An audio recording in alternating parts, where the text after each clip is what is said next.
New Thought Media Network proudly presents Lindsay Leimbach, Practicing Infinite Possibilities, Fridays at 10 a.m. Mountain Time, 9 a.m. Pacific.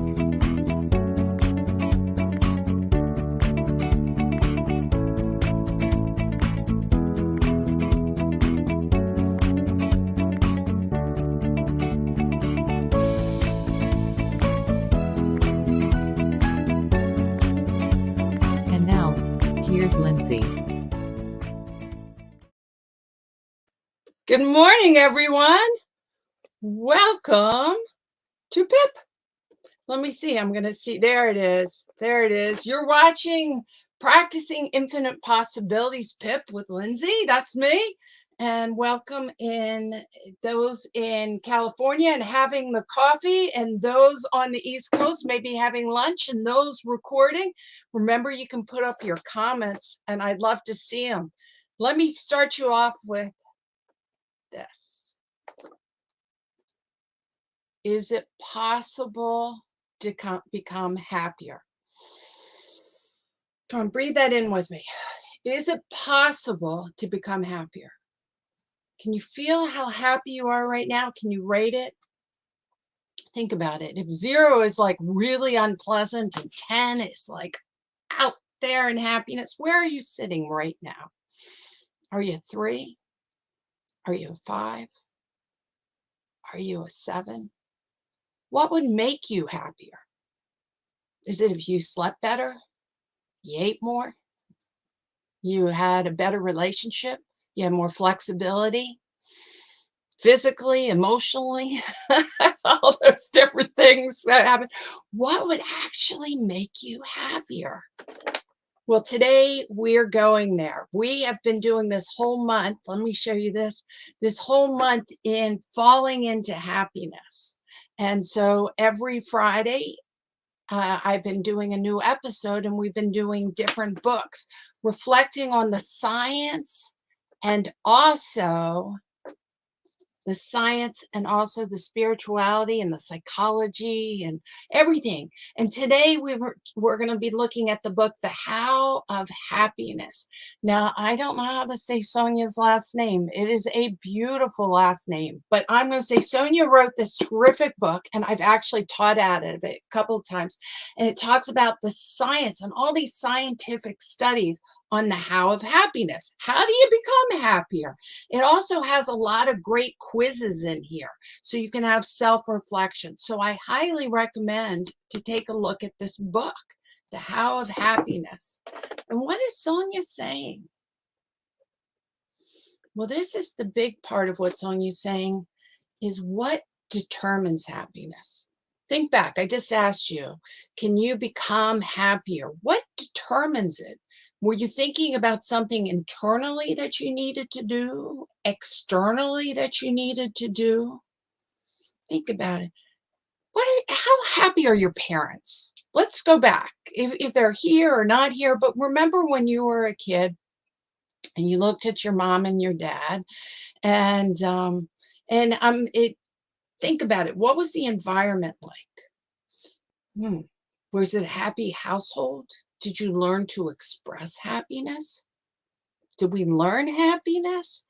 Or now let's think, if you know your biological parents, think about how happy were they? Is it a genetic factor? Is it a genetic factor?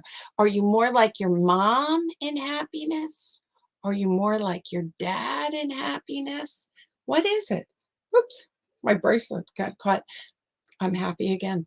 What about your brothers and sisters? I want you to think about that. How happy are your brothers and sisters? Are you a lot like them? If you were a twin, not if you were, you better be still a twin. Let's put you in the present moment.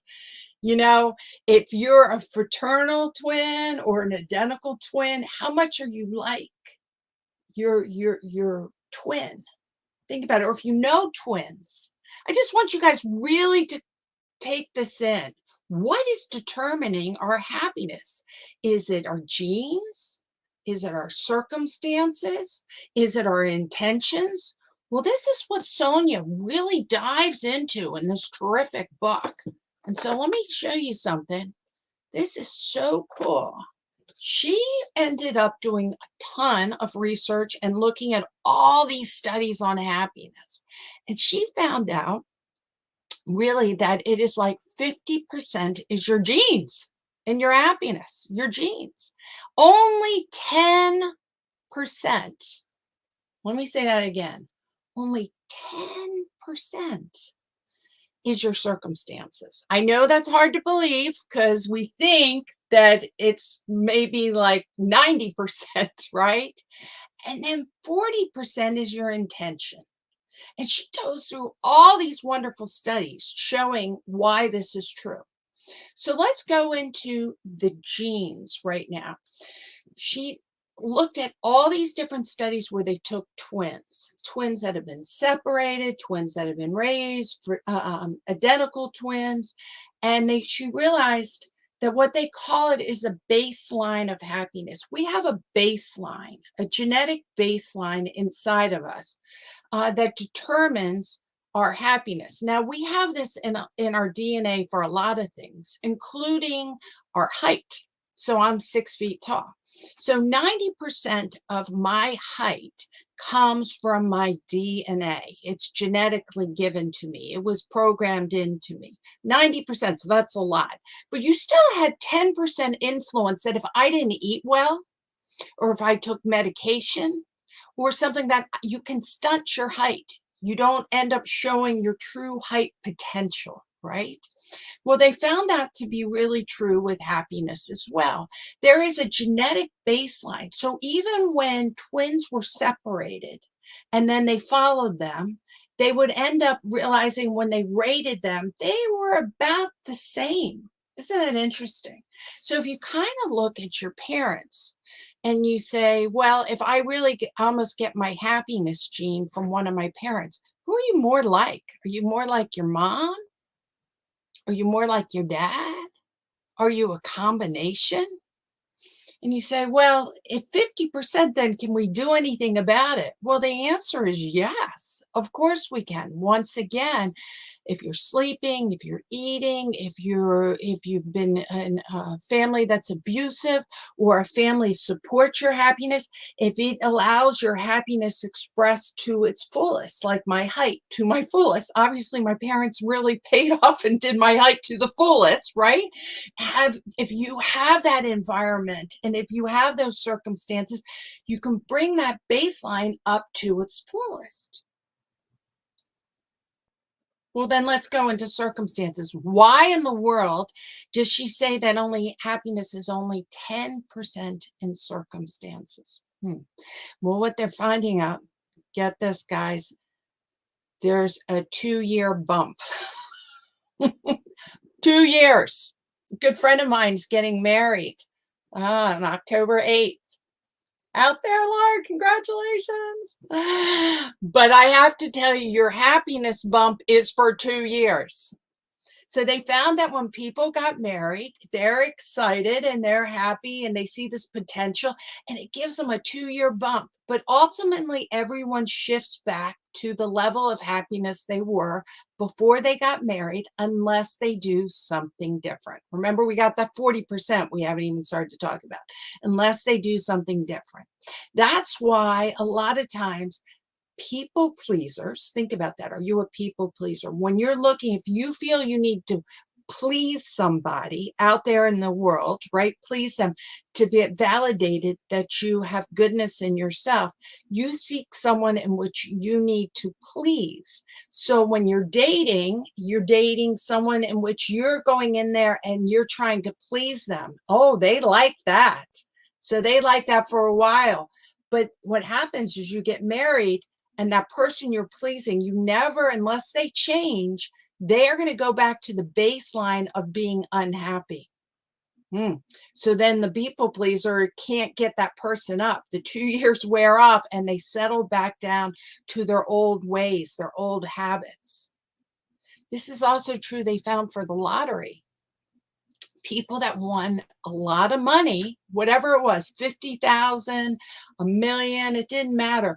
For 2 years, they were pretty happy. They're like, oh, woohoo, new experience. A new experience releases dopamine. We had a lot of talk about it in the brain, and dopamine, it makes you feel good. So new experiences and seeing things for the first time, all this dopamine. But sooner or later, the new experience of having a lot of money settles down, and then you go back. So if you're a depressed person who won the lottery, or someone, a naysayer or a pessimist or something like that, that's really kind of heavy, after about 2 years, you're going to end up being that same person unless you do something different. So you get a 2-year bump. 2-year bump. So that doesn't work for in the how of happiness. But of course, we want to remember then it comes down to into intention, not circumstance, into intention. So 40%, we can, in the how of happiness, we can shift our baseline up. We can change our baseline, our DNA baseline inside ourselves that we've been inherited, and we can shift it up. Or let me tell you something, we can bring it down. It goes both ways. Okay, but it comes down to the choice, and that's why last week I talked about the 5-to-1 ratio. So in positive relationships that they witnessed, they followed positive relationships for 7 years, and they realized the relationships in which there was a 5-to-1, 5 positive things said for 1 negative thing said in the relationship, they still had a very happy relationship. But you have to train yourself to say 5 positive things, to make sure that you have that. That's like a lot of thank yous. I really appreciate it. Well done. I'm glad you're here. Thanks for helping me. That's a lot. You look cute tonight. I like your shoes. Thank you for listening to me. These are all a lot of positive statements you say. And this isn't just true with your significant other. I want you to know this would be true with your children and your neighbors and your best friends. 5-to-1 ratio. We need to go to that 5-to-1 ratio in that intention. I want to jump down. I'm doing my let's see. Oops, I must have gone down. Let me go up here. This is why I love to always remember the ABCs of PIP. But we can say the ABCs of happiness. We don't need to say a PIP. The ABCs of happiness. You need to be aware of what is going on, because we're talking about the 40% intention. Aware of what is going on. Take a breath and then make the choice to go to the 5 positive things that you're saying. If you have something that is going to hurt someone else's feelings, but maybe need to be said, right? Or something slips out and it's negative, then you got to think to yourself, be aware that it's happened. You're allowed to express your feelings. I'm not saying not that you don't express your feelings, but you need to make sure that it's in balance and it's in perspective, and that you make good choices on how you express your feelings. Be authentic. Be authentic with your heart. And when you do that, then you can build up the trust and have that relationship. So I wanted to tell you all, I went on this fabulous trip. And if you go to my Facebook page, which is Lindsay Leimbach, Lindsay Bird Leimbach, I have tons of pictures of it. And I want to tell you and show you a little bit about my trip about intentions, okay? So let's see, I'm going to go look at this. This is a picture of me on my trip. I am on the airplane. I am not happy. So there's my ABC still there. Let me put that down. Let's see if I can do it. I'll put it down afterwards. So what happened was, actually, I was aware. I was looking on my phone, and you can't tell in this picture, but I actually have tears running down my eyes. I'm in the airplane. We're about to take off, and I start looking at our car rental. We were flying to Eureka. Okay, so Northern California, and we're meant to pick up our car rental. And I looked at it, and I started to realize that the car rental store office was going to be closed when we got there. And this was on a Saturday, and it was closed on Sunday. And it was meant to rain on Sunday. And we had a hotel in Eureka, and we weren't going to have a car. And I had this whole trip planned, with flexibility, I want to say. But I looked at my husband, I said, we're going to get there, and we're not going to have a car. Oh my gosh, we were meant to go see the giant redwood trees, and I really took it in, and I started to have tears, and I said, why am I having tears? And let me put this down. I said, why am I having tears?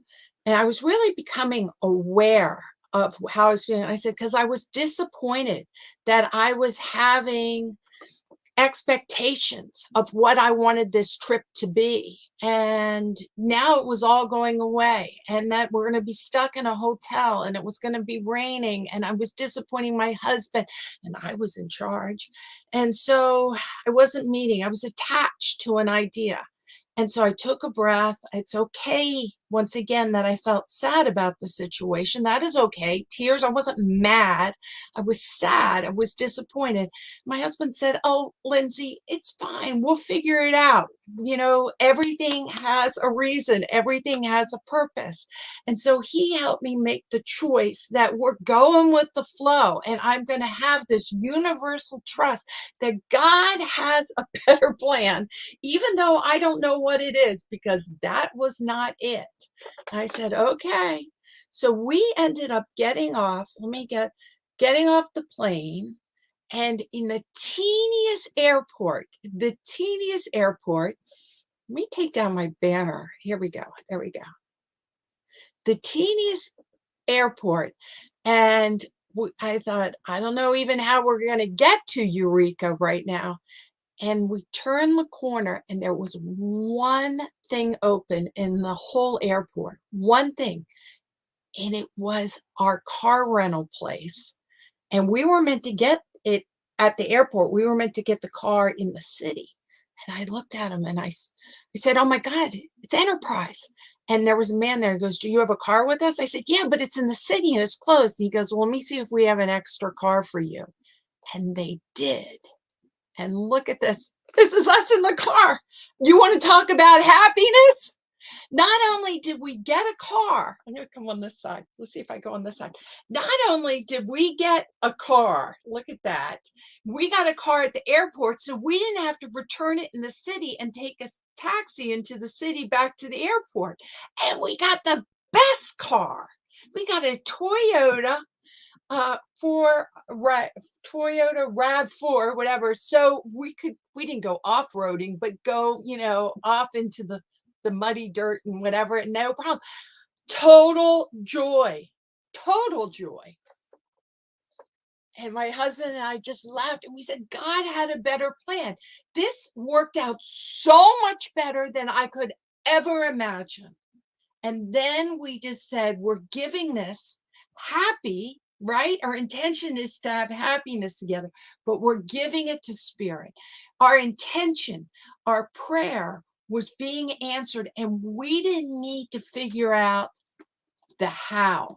We had the intention, but God had the how, and we just kept going with the flow. It was amazing.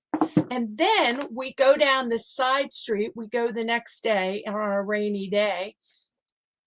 And look at this. We end up finding this gem place. Those are rose quartz, guys. I mean, so much rose quartz. I could lie on it. And we love our rocks. We love our crystals. It's so amazing. This place was amazing. You know what? They sold rose quartz and travertine. This is travertine. When this is wet, it's bright green. $3 a pound. I'm not kidding you. It was like, to us, it had a fabulous museum inside. And this is just on the side of nowhere in Northern California. and we were outside of we're in Humboldt County, outside north of the Avenue of the Giants. And we just started to kind of dance around. It was so incredibly beautiful.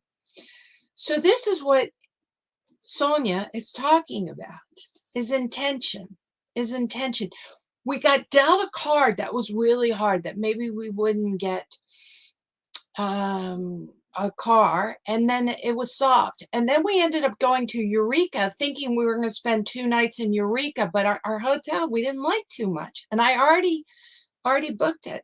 And so then we asked someone else, and they said there's this incredible lodge that's right outside of Avenue of the Giants, and you should go there. And so I thought, oh, well, I'll go up and ask the hotel if they would let us just stay 1 night and not charge us for the 2, even though I already booked it. They said, no problem. 1 night is fine.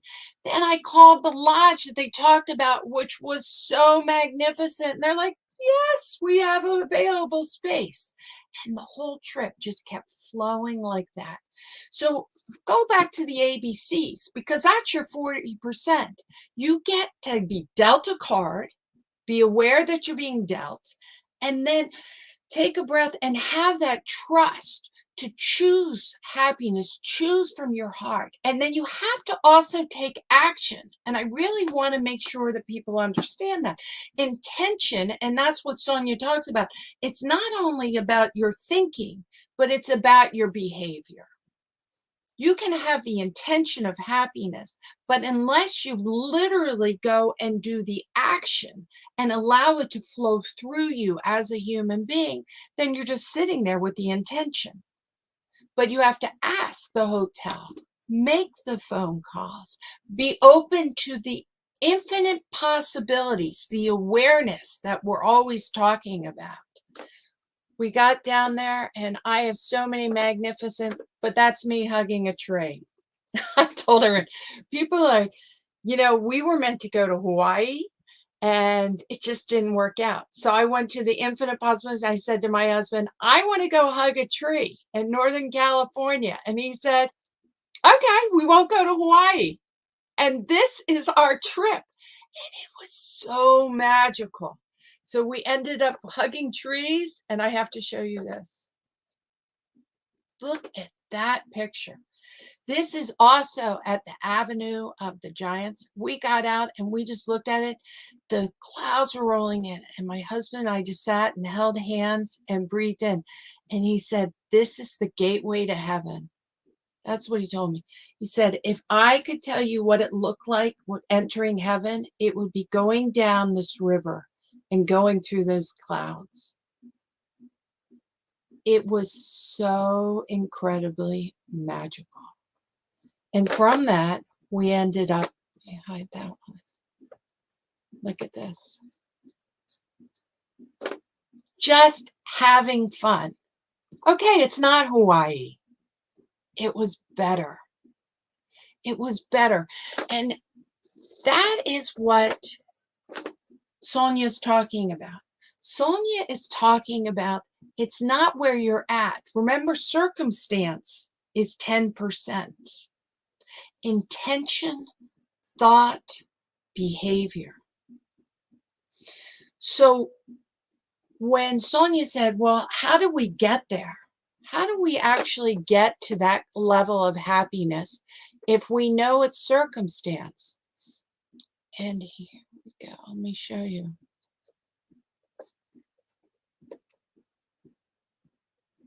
The expression of gratitude is a kind of meta strategy for achieving happiness. Now, she gives you lots of different ways in which you can cultivate your happiness and also cultivate it for gratitude. But we know this is true, because where is gratitude? Gratitude is in your heart mind. It's really in your prefrontal cortex. It's when you end up having this concept of observing what's going on, not taking things for granted, right? Really identifying what feels good and holding it, holding the good. In the past, we've talked about the paper tiger paranoia. That's not holding the good. That's scanning for the problems. The brain is totally programmed to scan for problems because it wants to survive. But our higher consciousness is related right into our heart to hold the good, to be aware of the good.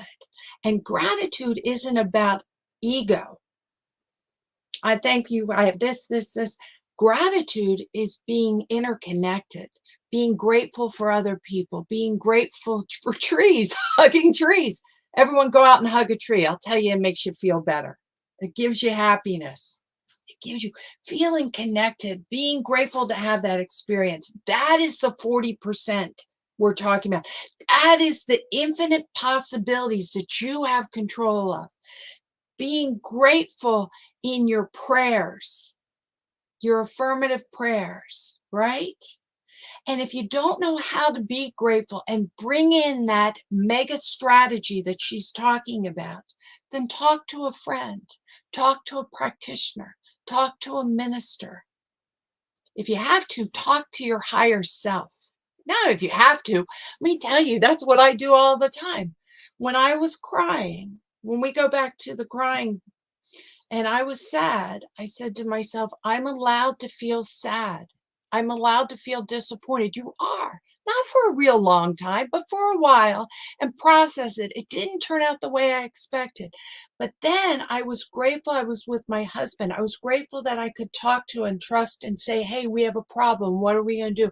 I was grateful that he was able to reflect back to me. Give it to God. We have the intention of happiness. Allow it to unfold. Don't try to do the how. Let God do the how. But you do the what. The what is the intention of happiness, having a terrific trip. The how will unfold in the infinite possibilities. Go back to the ABCs, but you have to be aware. Be aware of it. Be aware of it. I would love to know how you might have had magical moments like I did, where something didn't work out and you went to the higher self and you allowed the infinite possibilities to come in, and all of a sudden it started to show them to you. I would love to tell your story next week.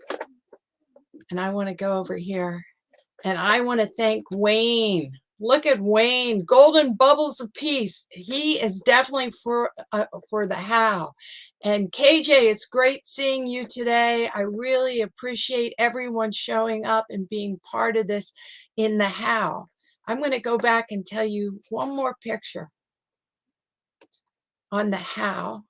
I'm going to, oops, let me get to my, well, I'll leave my centered moment up. We're driving down the 101. This is another how that God gave us. And there was actually a casino, a little casino. And I said, look, there's a casino. And my husband said, you want to go? I said, sure. And we went in and we couldn't find the casino. It was weird. But then we started to see these signs to the drive-through tree. Now, if we didn't turn off the road to look for the casino, which we never found it, we wouldn't have found this drive-through tree. And when we found the drive-through tree, there was a couple that was mirroring us, except for they were 30 years younger than us. It was interesting. There was this guy, they were probably in their 20s, and they were doing the exact same thing we were doing. So we got to take fun pictures with them with the tree. And we just had a great time. That was the how. That was the how of it. Let me go down here. I wanted to go through the drive-through tree, but I never even figured out where it was. But God knew how, and found other people just like us so we could take these cute pictures and we weren't there alone. It was so incredibly magnificent. Magnificent. So once again, I would love you guys to tell me how you have these magical moments, maybe something that happened this summer. Next week, the Dalai Lama said his religion is kindness, which is also part of the how. Next week, we're going to actually do the Art of Happiness by the Dalai Lama as our book to reflect on. And I'm going to tell you more magical moments because we had so many super, just incredible how moments that God gave us that flowed through us and around us, and we were witnessing it and the infinite possibilities that were happening on our trip. So I want to share them with you, and I would love to hear your stories once again. So I look forward to seeing you guys next week, and I want to thank everybody for showing up. Thank you for all your beautiful comments. I definitely want to thank New Thought Media Network for having us here. I want to thank my producers for being here and training me how to do this. It is such a lovely experience spending these Friday mornings with you. If you want to send people more on the how of happiness, remember to forward and share this video. And look at the rest of the episodes. All of September, Falling into Happiness, I've been doing. If you want to know more about how to bring it out in you or in your children, remember I'm a mindfulness coach, and I love to coach especially children anywhere from 7 to 97. If you have a kid that's 7 to 97 and you want to bring through happiness, I'm your girl. Okay. Thanks again, everyone. I'm going to sign off and just know that I love you all so very much and I appreciate you all. And I am going to say once again, remember to donate to New Thought Media Network. It's a wonderful nonprofit organization, and I am so blessed to be here with you. On behalf of everyone at New Thought Media Network, thank you for being a member of our virtual family. Your financial contributions help share the New Thought message with people from around the world. Please visit and contribute at www.ntmedia.org/donate. New Thought Media Network, come be you. And please like, share, and subscribe. Until next time, peace and blessings.